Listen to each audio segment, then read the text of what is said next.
গোবর আর রক্তের মাঝখান দিয়ে আমি দুধ বের করে দেই। সুবহানাল্লাহ। গরু যে ঘাস খায়, এই ঘাস থেকে রক্ত হয় আর গরুর গোবর হয়। পেটের একদিকে থাকে গোবর, আরেক দিকে থাকে রক্ত। রক্ত দুর্গন্ধ, গোবরও দুর্গন্ধ। রক্ত নাপাক, গোবরও নাপাক। এই দুই নাপাক আর দুর্গন্ধের মাঝখান দিয়ে সুগন্ধযুক্ত দুধ বের করে দেয় কে? আবার বাছুর ছাড়া দুধ পাওয়া যায় না। আবার এই যে বিশাল বড় ওলান, 20 কেজি দুধ দেয় প্রতিদিন, এই ওলান কাটলে দুধ পাওয়া যায়?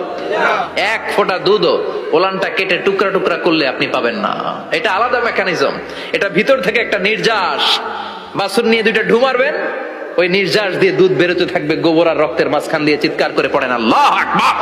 বিশ্বনবী বলতেন বেশি বেশি দুধ খাবা। ফিহি শিফা, এর মধ্যে শিফা আছে।